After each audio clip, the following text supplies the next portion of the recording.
we sometimes conceptualize culture as in a 2x2 matrix where you have consensus and conviction.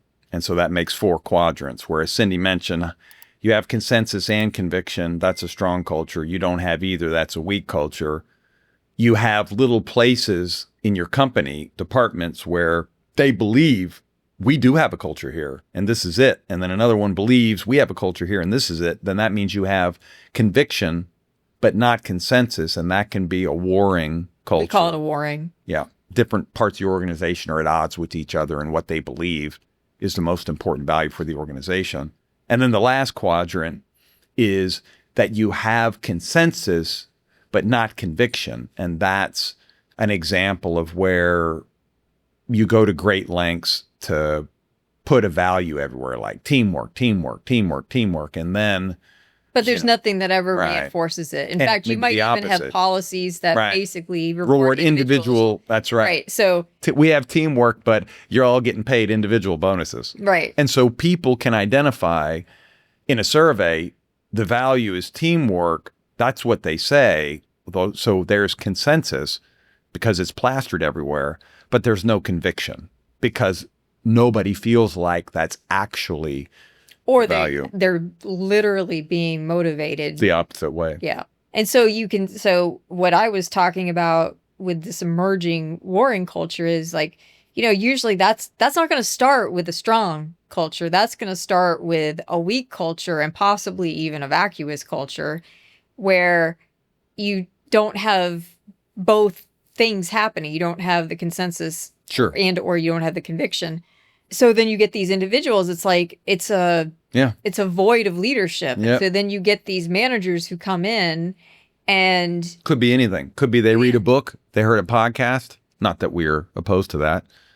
But, right? Or I went to this seminar and the value should be innovation. Or they just had a really good boss previously and they know that it's helpful, right? Like one of the things, so we talked about like the good things about culture for an organization, but the good thing about culture for people is for the actual individuals within the organization is like all we all want to know is what do we need to do in order to be successful? Yeah. And when people understand what an organization's culture is, that's communicating this is what you need to be successful. Yeah. Yeah. And so, at least it's part of that equation. And it's very helpful. It makes things much more predictable. Yeah, it's where, like, you've always mentioned it as, you've used the word, it's a coordinating mechanism, which it takes a minute to think your way around that. But leaders can't be everywhere. And one of the benefits... You don't want them to be everywhere anyway. Yeah. One of the benefits of a culture is that it does provide a way to still highlight how we want people to act and what we want the company, how we want the company to be oriented in making decisions. So I got a good story. Mom, stop listening. I know this is going to be good. So in my family, you could say that both of my grandfathers, at least partially their death is, you could hang on cigarette smoking. And so it was pretty taboo in my family. To smoke? To smoke, yeah. Because these two guys died. Yeah.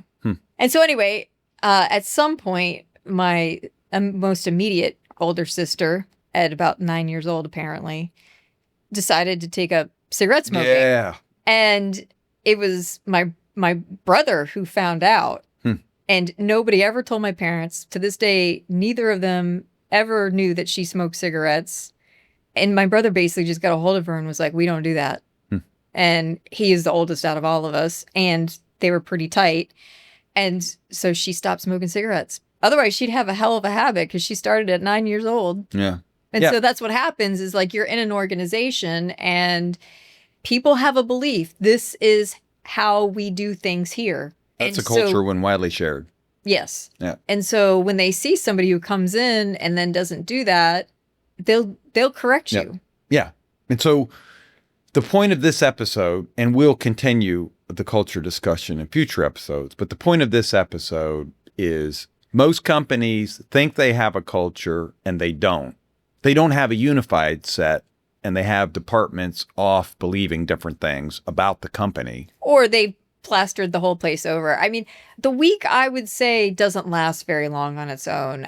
Yeah, the people start picking it up in this department here and that department. Might be like when you're first starting and you're trying to figure things out, or Yeah.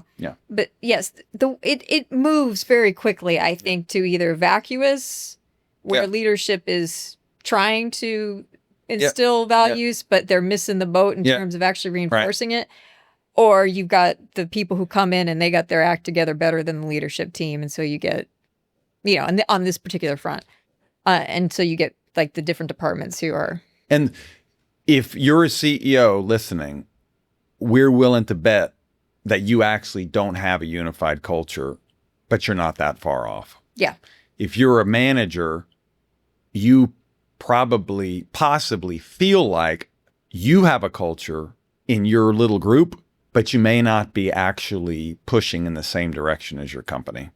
Or if you look around, you might realize you're not all pushing in the same direction. Because I think even managers are subject, like people have experiences before they enter, a particular organization. And generally that's the case with managers. Yeah. And even if it's a different experience with like maybe somebody in the organization and then they got promoted up to management themselves, like they have usually some experiences and they can think, well, of course, this is just how things get done. Yeah.